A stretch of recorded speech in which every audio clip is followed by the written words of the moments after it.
Sir, আসসালামু আলাইকুম। আশা করি আপনারা সবাই ভালো আছেন। আমরা গত ম্যাথ যেটা করেছিলাম, ওই ম্যাথের মধ্যে আমাদেরকে একটু করে কাটাইছিল। কারণ টোটাল ম্যানুফ্যাকচার গুডস এর ইউনিটটা দেওয়া নেই, তাই না? আজকের ম্যাথটা যদি যান, এখানে এই ম্যাথের মধ্যে আমি যদি ভুল না বলে থাকি, ক্লোজিং যেটা স্টকের ইউনিট আছে, ওই জিনিসটা এখানে দেওয়া নেই। অথবা আর একটু দেখে আমরা বুঝতে পারবো এই ম্যাথের মধ্যে আসলে ক্লোজিং ফিনিশ গুডস এর ইউনিটটা আমাকে দেওয়া নেই। কেমনে আগেরটা আমরা ম্যাথটা দেখে নিই, দেন বাকিটা ডিফারেন্টটা লাস্ট থেকে কনক্লুড করে দেবো। The following are the information of Habib Furniture Company Limited Delo. Beginning inventory 125 units of টাকা 16,000. প্রোডাকশন কত ইউনিট? দেখেন আমাদের গতবার প্রডিউস ইউনিটে ছিল না, কিন্তু এবার আমার কি করা আছে স্যার? এবারে আমাকে দেওয়া আছে, দেখছেন উল্টা।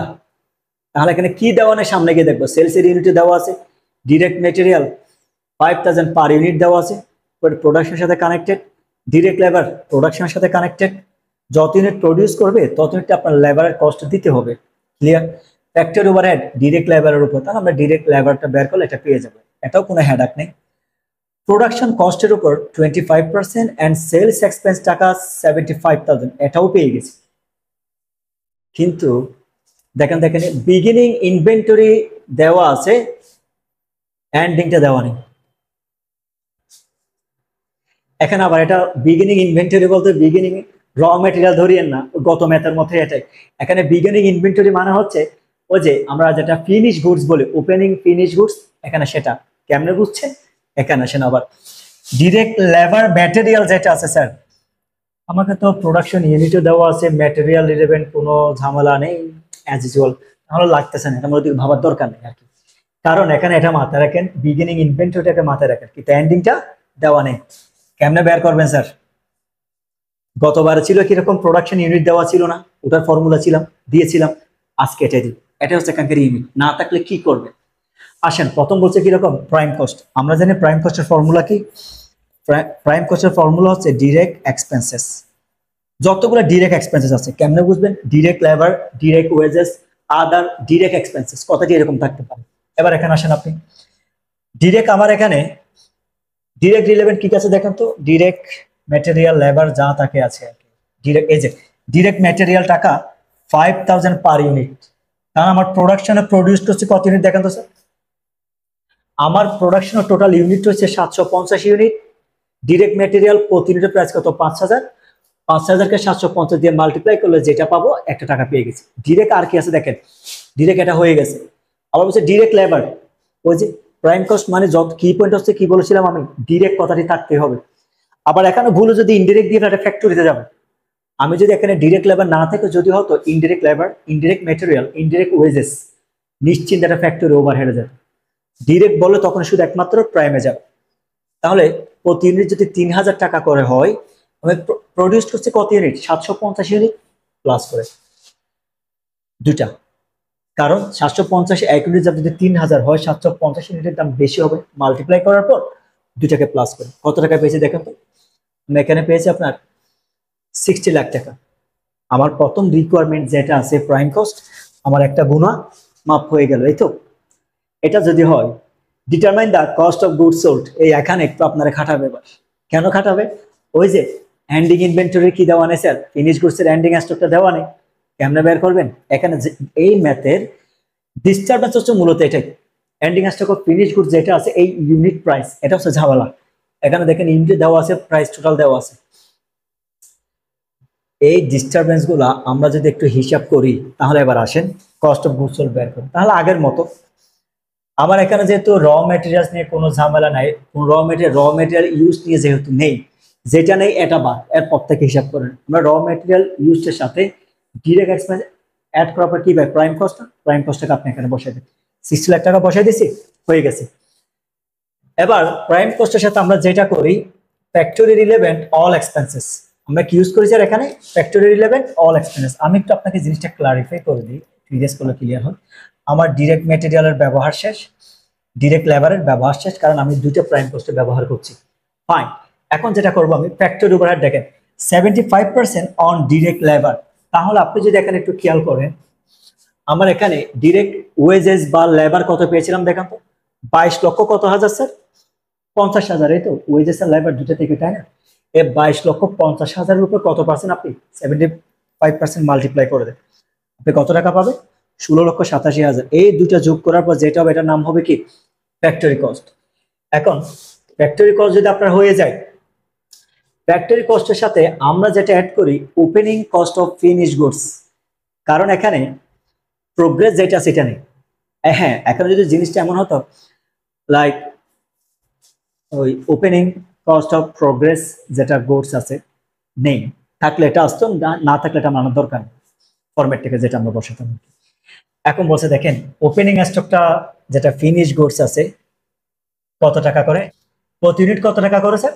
16,000 গুণ করে 125 ইউনিট যদি 16,000 করে গুণ করে যেটা পাই 20,000 টাকা, দুটো যোগ করে আমরা কত টাকা দেখেন 96,87,500। এখন যেটা ডিস্টারবেন্স স্যার, এই ফরম্যাট অনুসারে closing cost of finish goods এর আমি যেই টাকাটা বের করছি এখন তো কোনো ইনফরমেশন দেওয়া নেই, এটা আমি কোত্থেকে বের করছি? ডিস্টারবেন্স হচ্ছে এই জায়গায়। তার মানে আমার এখানে এই ম্যাথের মধ্যে যেটা ডিস্টারবেন্স, আমাকে কি দেওয়া নেই sir? Closing stock of finish goods, এই প্রাইসটা আমার টোটালি দেওয়া নেই, না ইউনিট না টাকা, আমার কিচ্ছু দেওয়া নেই। কিন্তু আমার ম্যাথের জন্য দরকার টাকা, কারণ আমি এখানে যোগ করবো। এটা কেমনে পাইছি? আসেন, একটা ফর্মুলা আছে, খাতা কলম নেন স্যার, এগুলো আপনার ফরম্যাট বা ফর্মুলাগুলো যদি মুখস্থ না রাখলে আপনি ভুল করবেন ভাই, যাই করেন। এখানে আসেন, ক্লোজিং ফিনিশ গুডস এর ক্ষেত্রে যেটা হয় প্রোডাকশন ইউনিটের সাথে বিগিনিং ইনভেন্টরি যেটাকে প্লাস করবেন, সেলসটাকে কি করবেন? মাইনাস করবেন। এই ফর্মুলাটা কোন একটা জায়গায় লিখে রাখেন। এই ম্যাথ হচ্ছে যদি কখনো ক্লোজিং ফিনিশ গুডস এর ইউনিট যদি দেওয়া না থাকে কেমনে বের করবেন? আপনি যদি এবার এখানে খেয়াল করেন, আমার প্রোডাকশন ইউনিট কত আছে? 750। আমি কত বসেছি দেখেন? 750 ইউনিট। বিগিনিং ইনভেন্টরি কত আছে? একটু আগে বের করছে 125 ইউনিট, ওখানে দেওয়া আছে দেখেন 125 ইউনিট, এখানে 125 ইউনিট আপনি বসিয়ে দেন। এখন সেলস, আমার সেলস এর মধ্যে কত আছে দেখেন তো একটু কাইন্ডলি? 650 ইউনিট না? 650 আপনি মাইনাস করতে টোটাল কত টাকা পেয়েছেন দেখেন তো? 250 ইউনিট। তার মানে আমার ক্লোজিং ফিনিশ গুডস এর ইউনিট হচ্ছে কত? 250 ইউনিট। এবার ডিস্টারবেন্সটা খেয়াল করেন। এখন আপনি যে শুধুমাত্র ইউনিটটা বের করলে প্রাইসটা বের করতে পারবেন এটা নয়, ওই যে আমি যে কাজটি করব আমার ফ্যাক্টরি কস্টের উপর প্রতি ইউনিটের প্রোডাকশন কস্টটা কত সেটা বের করতে হবে। দেন আমি ক্লোজিংটা আপনি বেরিয়ে যাবে। আমার ফ্যাক্টরি কস্ট কত আছে? 76,87,500। টোটাল আমি কত ইউনিট প্রডিউস করছি দেখেন তো স্যার? 750 ভাগ করে 750 দিয়ে 70 লাখ এটাকে ভাগ করলে এই যে এবার পার ইউনিটের প্রাইস যখন পেয়ে যাচ্ছেন, পার ইউনিটের প্রাইস যখন আপনি পেয়ে যাচ্ছেন তখন 225 দিয়ে গুণ করার পর যে টাকাটা হবে স্যার ওটাকে আপনি কি করেন? এখানে বসে দেন। কেমনে পেয়েছি আমি? আমার প্রথমে আমার প্রোডাকশন কস্ট পার ইউনিট বের করতে হবে। আমি লাকিলি এখানে আমার ইউনিট দেওয়া আছে, ফ্যাক্টরি কস্ট আমি বের করে নিয়েছি। বের করার পরে দেন আমি ক্লোজিং ফিনিশ গুডসের যে ইউনিটটা আছে ওই ইউনিটটা দিয়ে মাল্টিপ্লাই করছি। দেখেন আমাকে ইউনিটটা দেওয়া নেই, আমাকে আমাকে ক্লোজিং স্টক অফ ফিনিশ গুডসের ইউনিট নিয়ে আমার কোনো আইডিয়াই নেই, কারণ আমার ম্যাথের মধ্যে এই ইউনিটটা আমাকে দেওয়া নেই। গত ম্যাথের মধ্যে যখন আপনাকে প্রোডাকশন ইউনিট দেওয়া থাকে না কিভাবে বের করে সেটা দেখিয়ে দিলাম, আর এই ম্যাথের মধ্যে যখন ক্লোজিং স্টক অফ ফিনিশ গুডসের ইউনিট দেওয়া না থাকে আপনি কেমনে বের করবেন সেটা দেখিয়ে দিলাম। নিয়ম বরাবর সেম, প্রোডাকশন ইউনিট দিয়ে ভাগ করবেন, ইউনিটে গুণ করলে এটা বরাবর আকারটা মতো সেম, শুধু ছোট্ট একটা পার্থক্য। একটু মিলে দিই জিনিসটা আপনাকে। এখানে যেটা হলো আপনি ফ্যাক্টরি কস্টকে প্রোডাকশনটা এখানে দেওয়া আছে, এখানে প্রোডাকশন কস্ট দেওয়া ছিল এই জন্য বের করছি, কিন্তু আপনার থেকে যেটা বের করতে হয়েছিল এইটাই ক্লোজিং ফিনিশ গুডস ইউনিটের ফর্মুলাটা মনে রাখতে হবে। প্রোডাকশনের সাথে বিগিনিং ইনভেন্টরি প্লাস করবে, সেলসটা মাইনাস করবে। এবার আমরা যেটা গত ক্লাসে যে ম্যাথটা করিয়েছি এই ম্যাথের মধ্যে ডিস্টারবেন্সটা কোন জায়গায় জানেন? এই ম্যাথের মধ্যে আমাকে কখনো ক্লোজিং স্টকের প্রাইসটা যে বের করতে গেলাম এই ম্যাথের আমার কোনো কি দেওয়া ছিল না, ম্যানুফ্যাকচারিং ইউনিটে দেওয়া ছিল না, রাইট? 2 মিনিট শেষ হয়ে যাবে। এটা যেহেতু এখানে যেহেতু ম্যানুফ্যাকচারিং ইউনিট যেহেতু দেওয়া ছিল না, আমার এই ম্যাথের মধ্যে আমার উৎপাদিত যে একটা ইউনিট আছে এটা বের করতে হয়েছিল। এটা বের করার ফলে যেটা হলো আপনি কি করলেন, এবার উৎপাদন ইউনিট টোটাল ফ্যাক্টরি কস্ট যখন আপনি ডিভাইড করছেন ক্লোজিং এস্টিমেটটা আপনি বেরিয়ে গেছে। আজকে বা এখন যে ম্যাথটা আমরা করতেছি এখানে আপনার ক্লোজিং ফিনিশ গুড যেটা সেটা কোনো ইউনিটে দেওয়া নেই, তাহলে আপনি কেমনে বের করবেন?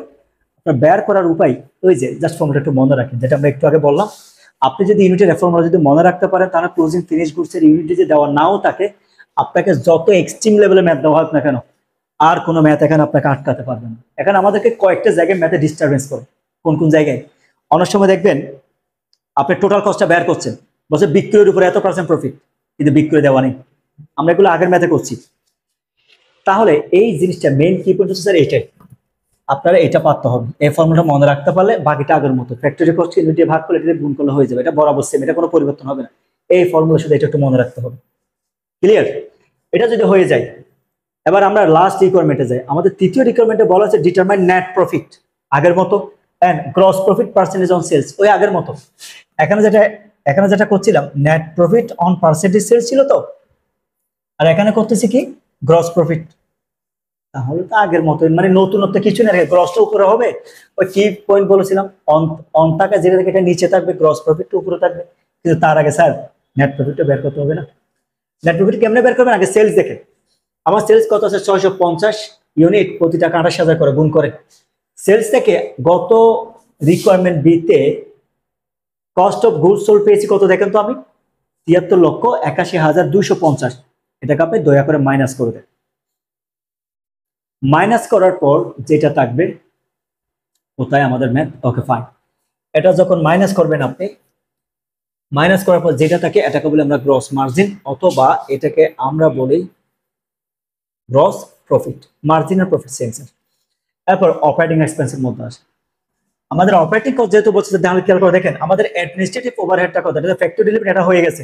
অ্যাডমিনিস্ট্রেটিভ ওভারহেড কত? 25% অন প্রোডাকশন কস্ট। ফাইন। আমার তাহলে প্রোডাকশন কস্ট আর ফ্যাক্টরি কস্টের মধ্যে কি কোনো পার্থক্য আছে? আমাদের কি বলেছিলাম, প্রোডাকশন কস্ট আর ফ্যাক্টরি কস্ট দুটো বরাবর সেম। এই যে একটু ফরম্যাটের মধ্যে আদার্স নেমগুলো কানে জেনে নিয়ে, না হয় ম্যাথের মধ্যে আপনার বুঝতে অসুবিধা হবে। মানে ফ্যাক্টরি কস্টের আরো কি কি নাম আছে, আমি ফরম্যাটের মধ্যে নামগুলো দিয়ে দিছি। আপনি এখন ফ্যাক্টরি কস্ট বা প্রোডাকশন কস্ট কত পেয়েছেন? আপনি 76,87,500। তার উপর কত পার্সেন্ট বলছে আমাকে দেখুন তো একটু, তারপর 25%।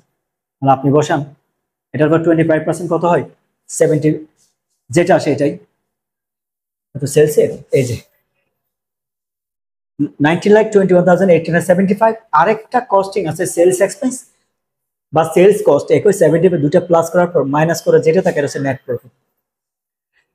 এখন নেট প্রফিটটা কমনলি আগের নিয়মে বের করে দিচ্ছে। এখন বলছে gross profit percentage on sales, কিসের উপরে বলছে? এটা সেলস এর উপরে, যেটার উপরে থাকে এটাকে নিচে বসাবেন।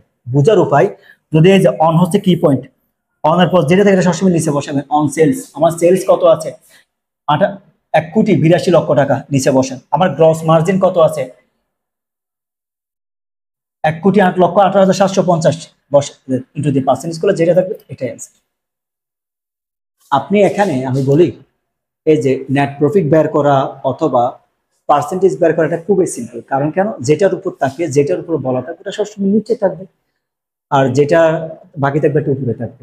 লাইক অন সেলস, সেলস এর উপরে বলছে তো সেলস। যদি বলতো ফ্যাক্টরি ওভারহেড অন ফ্যাক্টরি, তাহলে ফ্যাক্টরি ওভারহেড নিচে থাকবে এরকম। আর যেটা গ্রস প্রফিট থাকবে এটাকে উপরে দিবে। এই জায়গায় কোনো সমস্যা হয় না। এখানে ডিস্টারবেন্স হচ্ছে এই মেথে, আমি আবার বলছি আপনাকে এখানে closing stock of finish goods এর কোনো ইউনিট দেওয়া নেই।